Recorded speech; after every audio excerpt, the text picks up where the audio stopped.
Hello everyone. We are happy to welcome you on our webinar, Gdpr related webinar. We will go straight into our topic. Our today's topic will be candidates journey map and Gdpr. So we will tell you how you can hire new employees in accordance with GDPR rules to make it lawful, not to get caught with some fines. Everything about candidate's journey before you, first of all, how you meet your candidates, and then how this candidate goes through different stages of recruitment, for example, interview, and then gets hired. And we first of all would like to introduce ourselves. My name is Vlad. I'm a privacy lawyer in a legal IT group, and we work with different GDPR-related projects and with projects with regarding our data protection laws. And my colleague today will be. And yes, my name is Yulia. I am also a junior privacy lawyer at Legal IT Group. And today with Vlad, we're gonna discuss about candidate journey map and GDPR. And first of all, we would like to say about what we're gonna do and our plan. Our plan today has three main points. First of all, what GDPR requirements should be taken into account if you hire candidates from Europe. Vlad will tell you about how to choose the correct legal ground for data processing and how to comply with the relevant data processing principles. And I will tell about the compliance with the rights of the candidates before, during, and after data processing, and also sensitive data and how to process sensitive data lawfully. After that, we're gonna move on to our next point, which will be talked by Vlad. He is gonna tell you about what stages does the candidate go through before he or she joins the company. It's gonna start with the acquaintance through candidate selection process and will end with the negative or positive decision about the candidate. And we will end our webinar today with information about how to increase the level of GDPR compliance during the recruitment process and what can you do and what documents can you develop, starting from HR privacy statement and ending, for example, with the data processing agreement. So that's our plan. And as I have said, Vlad is gonna start our lecture today, and he's gonna start with the grounds for data processing. Thank you. Our first topic today will be the grounds for data processing for during the employment process. As you may know, there are 6 legal grounds provided by the GDPR on which you may rely while you process personal data. I have made like a traffic light for you to be more illustrative how legal grounds are used in the employment process. First of all, we will talk through performance of a contract. It is one of the most widespread legal basis when we talk about employment process. It applies to the data which you need directly to conclude an employment contract, or if we talk about contractors, it will be a service agreement with your employee or contractor. So if you need like full name, financial data about some like banking institutions of your employee, if you need to like write it in the agreement about to what bank does the salary go. So you need this information to perform a contract or to conclude a contract. So you may collect this data based on this legal ground. Also, every company has some obligations. Some legal obligations. So if you need any information for example, accounting or taxes, you may collect it based on the next legal ground. It's just called legal obligation.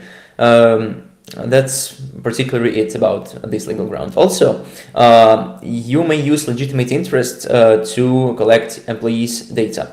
That's a flexible legal ground that may be used by some companies to collect data on like education, on past work experience, other useful data that might be relevant for your recruitment process. For example, if your recruiter or HR surfs LinkedIn or other employment websites to find some relevant and some educated candidates, he or she just collects this data from these publicly available sources, and it could be based on the legitimate interest. But a more important point is that such processing could not be intrusive. You may not collect data that you do not need for your recruitment process. For example, you need like education data, workplace information, but you don't need some family photos or other unrelated data. To make this processing activity lawful, you should perform a legitimate interest assessment, which consists of necessity test, balancing test, and purpose test. And if this assessment will be successful and your processing will not be intrusive according to it, you may rely on this legal ground. Also, consent is one of the most widespread legal bases when we talk about Gdpr, but in the employment process it is not very relevant because there is an imbalance of powers between the employer and the employee, and employer is in a more privileged status because he just can make decisions about the employee, and this imbalance of powers creates a gap between employer and employee, and such consent will not be treated as freely given, and as a result it will not be valid. So you cannot use consent to collect data from your employees, but it can be used in exceptional cases. For example, if there are no future negative consequences for the employee. For example, if you want to provide your employees with free massages and you need some data to collect to provide them with such opportunity, you may just ask consent from such employee. But you also need to remember that you have to match all other conditions for consent, and you need to have a proof that such consent was freely given, really, and in that case there will be no problems with such processing. And the last two legal bases is the vital interest of the data subject and necessity for the performance of a task carried out in the public interest. In most cases it will not be used in the employment relationships, so we may move forward. And our next topic is also fundamental. It is the Judy Bar Principles, and we will go through every principle, and I will describe how the company may comply with this principle while processing data of candidates and employees. Lawfulness, fairness, and transparency. It means that you should process candidates' data lawfully, fair, without like lies or some misleading conceptions, and this principle may be fulfilled if you describe all the necessary information, for example, in the privacy policy or in a specifically developed HR privacy statement, and you may just tell your candidates all the information they need regarding the processing of their personal data. Also, if you have a valid legal ground for processing, it also adds some more points to the compliance level with this principle. Purpose limitation principle is quite easy. You just cannot process candidates' data for the reason other than you have collected this data for.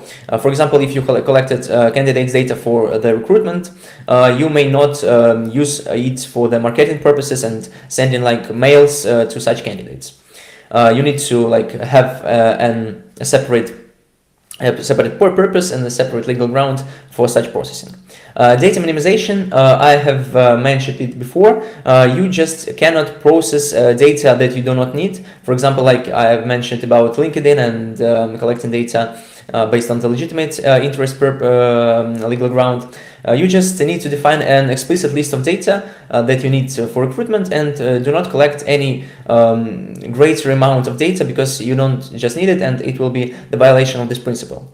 Accuracy is a more proactive principle. You just need to store accurate data, and if there are some requests to correct some inaccurate data, you just need to correct it. For example, if you have collected data from the LinkedIn about someone's education, and this person comes to you to the interview and tells you that as this data is incorrect, you just need to correct it in your databases to comply with this principle. Storage limitation, it's also an important principle when we talk about recruitment, because you just cannot store data for the unlimited period or just in case. Because if, for example, the candidate haven't passed the interview and he will not work in your company, you just don't need his or her data, and you must delete it and in the defined terms, which may be defined in the, for example, records retention and protection procedure. It also may be stated in the privacy policy. So you just need to have a concrete and understandable term of retention of personal data. Integrity and confidentiality, it's a more general principle. It means that the company shall apply security measures for data processing, develop an information security policy which may consist of access control policy, encryption, bring your device policy, and so on. In the employment context, I must say that access control policy will be very useful, because you may just provide access to the personal data of candidates to the people who directly works with such personal data. For example, it could be an HR and a CEO if he or she takes part in the interview process. So to make less people to get access to the data of candidates, it will increase your level of information security in the company and overall Gdpr compliance. Accountability principle, the last but not least. You need to keep records of data you collect. You just need to create data register, records of processing activity. It will be also very useful for you to understand what data flows your company has, and it's also the parts of compliance with the accountability principle. So let's move forward. And let's move forward to another fundamental thing aside from the legal ground for processing and principles. Aside that, you as a company should also know that the candidate has some rights under the Gdpr, which he or she may exercise before, after, or during the recruitment process. So you should know what rights a candidate has, how to comply with such rights, and what to do with if he or she asks you to exercise his rights. For example, even before you collect data from the candidate, a candidate has a right to be informed. It means that a candidate needs to be provided with all necessary information regarding the processing of his or her data during the recruitment process. This right has to be ensured by the company proactively. It means, for example, that the company can send a candidate a link to the company's privacy policy. Excuse me, you have some microphone problems. Can you speak once again? Okay, sorry. Maybe I'll go on and you just try to fix it.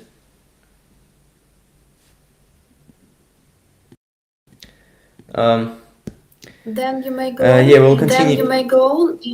Yeah, it's fine. You may go on. Yeah, it's okay. Okay, thank you. So I hope there is no problems. There are no problems now. But if there are some problems, I would ask Vlad to continue. So you may have all information provided to you without any problems. What I was meant to say is that the candidate has some rights to be informed about how his or her data will be collected and what data will be collected. And you as a company may send a candidate a link to the company's privacy policy or HR privacy statement, which will specify what data will be processed. I need to interrupt you. You may just try to reconnect because the problem once again appeared. Yeah. So I will continue about compliance with rights of the candidates. As my colleague already stated, you may provide all the necessary information about data processing to your candidates via a privacy policy or HR privacy statement. May I have the presentation back, please? Oh. Could you please just download the presentation once again? Upload. Yeah. Maybe try to speak. Yeah, it's fine.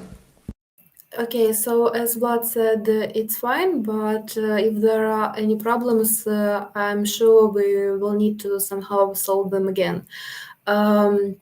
So even before data collection, there are some documents which you as a company may provide to the candidate, and during and after data collections, you as a company need to know that a candidate can exercise his or her rights, for example, by sending a request in any form, for example, in email or through message on social networks, in writing, or in the work chat. There are some rights, for example, the rights of access, the rights to rustification, the right to erasure, the right to restrict processing, the right to data portability, and the right to object. You may see the corresponding articles that are provided on the screen. And it's in this regard, it's necessary to know that the people in the company may receive. As far as I know, there are some problems again. And if you have a request from a candidate, you must at least understand to whom such request should be forwarded and how to process and comply with its requirements. Moreover, a company can even exceed the expectations of the candidate in this regard, and for example, to create a separate form or a separate email address to process requests of the candidate to exercise his or her rights under the Gdpr. In summary, in this regard, it's important to know what rights a candidate has and how to comply with the requirements of his or her request. Even after recruitment process, it's important to note that the candidate also has some other rights according to the GDPR. In particular, if candidates' rights have been violated, they can file a complaint with the supervisory authority, or, for example, to receive a compensation according to Articles 77 and 82 of the GDPR.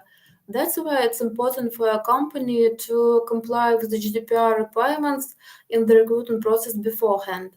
It's also important to know that in majority of times GDPR forbids or restricts the right to make some automated decisions about the candidate, for example, through some electronic automated programs when you decide if the candidate is suitable for a company based on some information in his or her CV. So after you made sure that you complied with all rights of the candidate, sometimes you as a company may also process so-called sensitive data.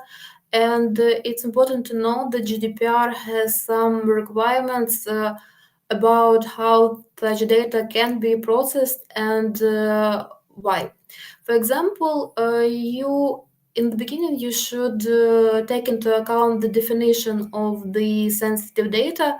It's stated in Article 9 of the GDPR, and it said that processing of personal data revealing, for example, racial or ethnic origin, political opinions, religious or philosophical beliefs, or for example, trade union membership, genetic data, biometric data, or for example, data concerning health or natural person's sex life or sexual orientation um, is prohibited, which means that the above categories is what it is called sensitive data according to GDPR, and in general, you as a company may not have a right to process such data.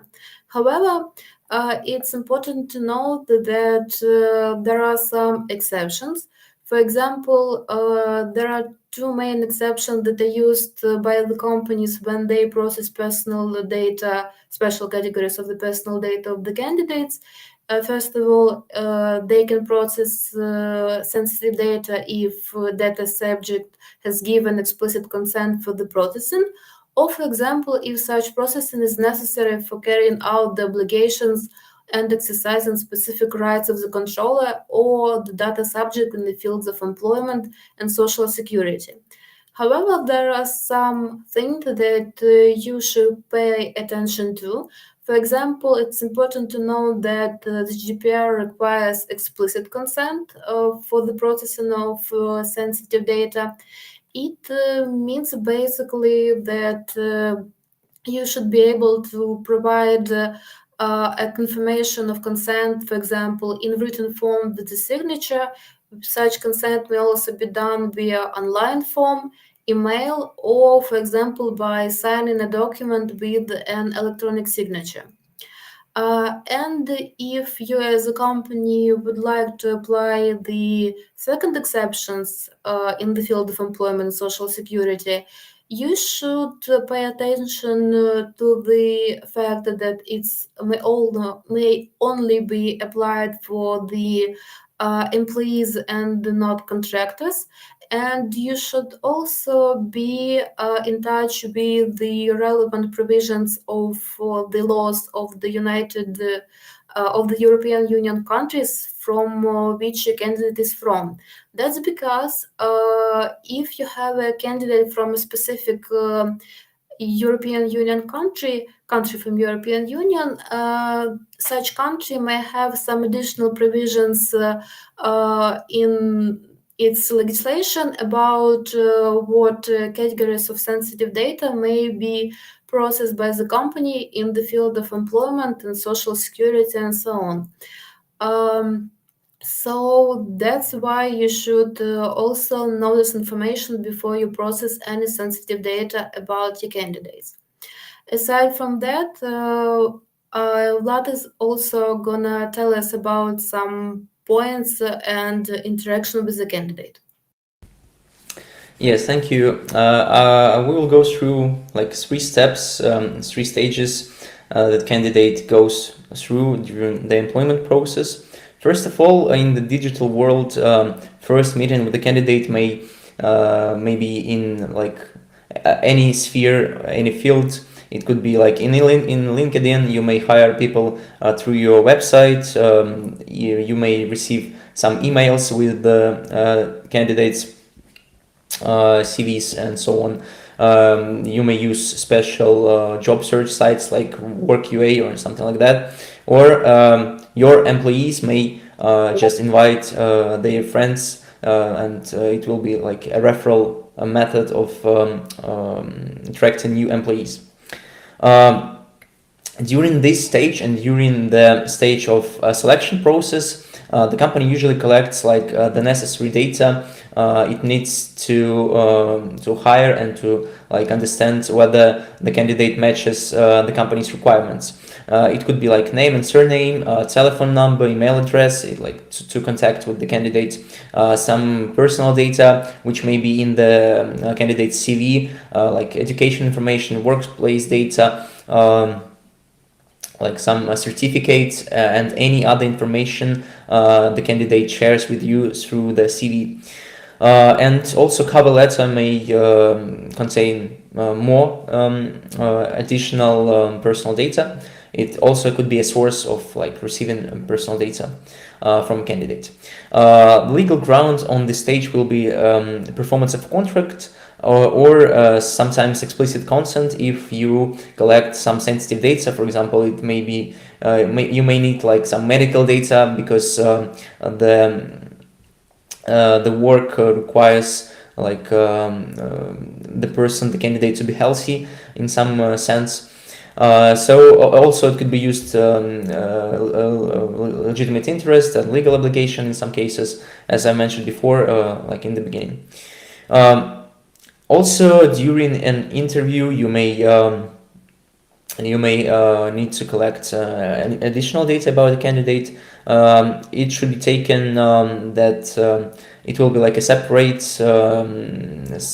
processing activity, and it should be also legitimized under the Gdpr, and you should show like to the supervisory authority in case it asks that you have collected some additional data in accordance with all the GDPR requirements. So it could be principles of GDPR, you have a legitimate, you have a legal ground, a valid legal ground, and so on.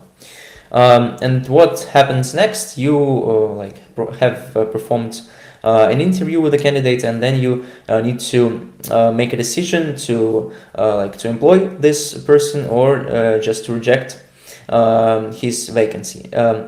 Depending on the decision, data can either be stored or deleted if there is no other reason for its processing except for recruiting. For example, you may collect some candidates' data, and then you may legitimize the process of storing this data for some several months for the purpose of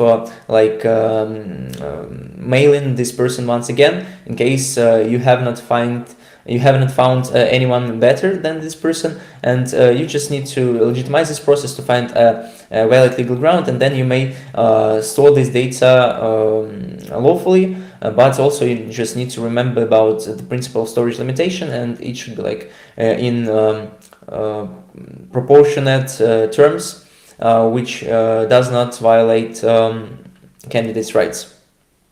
According to the principle of storage limitation, as I have said before, you may not store the candidate's data for unlimited periods of time, and you just cannot create a database for potential candidates. And if you have no reason to believe that you will connect with this candidate once again, you just need to delete this data and do not use it for just in case and creating a database. Yes, so we will move forward. Okay. Vlad, and after you have received all this information about the GDPR provisions on the candidate journey map, you also may have a question how to increase the level of GDPR compliance in the recruitment process itself. And there are some ways to do that. First of all, it may be advisable to develop a so-called HR privacy statement. For example, Vlad has talked about such document when he spoke about principles of the GDPR. You should probably know that it's a convenient way for a company to tell their candidates information about what data is being collected and how. The main difference between HR privacy statement and privacy policy is in its scope. For example, if you have a privacy policy,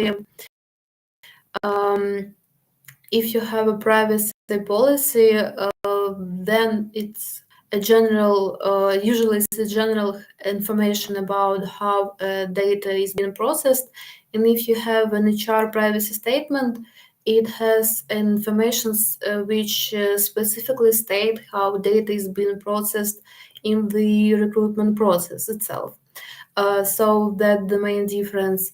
And you may also either send a link to a candidate to your HR privacy statement if in your, for example, chat, or if you may have a link to HR privacy statement in your vacancies themselves. Besides developing HR privacy statement, you may also develop a so-called access control policy. Such policy limits the circle of persons to whom the data of the candidates may be disclosed, and that's why it's important to improve the level of protection of candidates' data.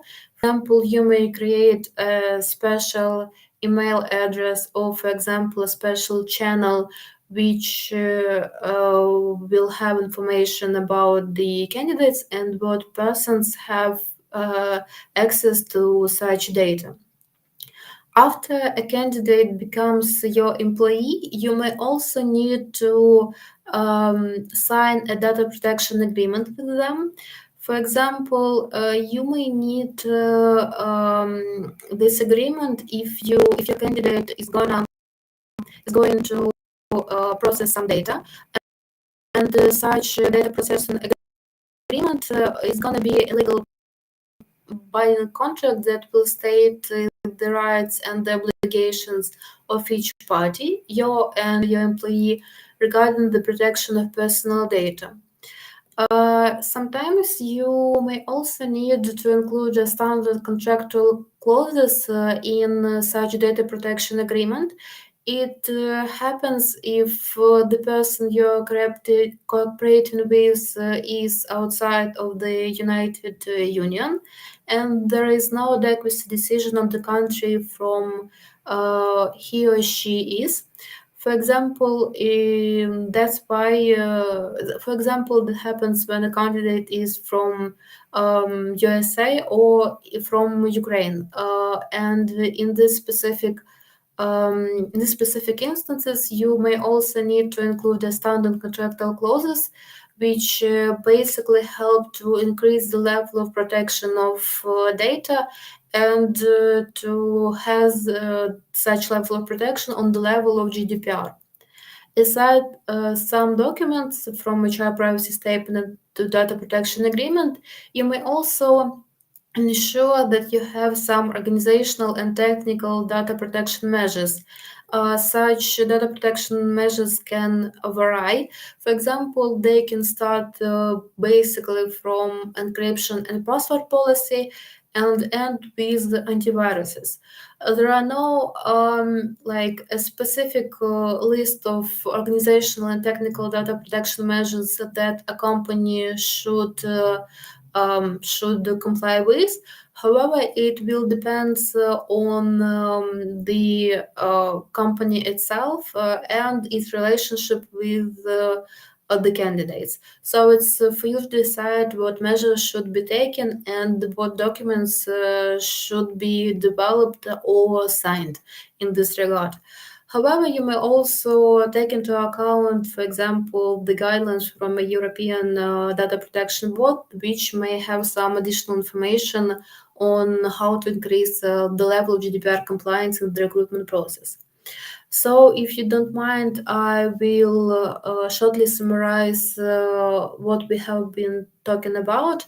Basically, me and Vlad have given you information about the leaking ground for processing of personal data of the candidates, the principles of processing of personal data of the candidates, some interaction stages, what rights that the candidates have, and how basically you as a company may increase your level of GDPR compliance. So you not only will you will comply with all provisions of GDPR, and for example, it may help you to prevent some fines or some other legal proceedings. We hope that despite even some technical problems, this information was helpful to us. And I'm sure if Vlad has any other comments, he will provide them to you now. Yeah, actually, I've just have not much to add, but if we would like to summarize, like you need to understand the legal ground for processing, you need to legitimize your processing activities, you need to remember about the data protection principles. If you collect sensitive data, you need to legitimize this process separately. You need to develop a procedure of answering requests, of responding to requests of the candidates, and it just all of this will create a GDPR compliance level necessary to collect data lawfully and without any like risks for your company, financial, reputational, and so on. And that's particularly it. I would like to thank you for your attention.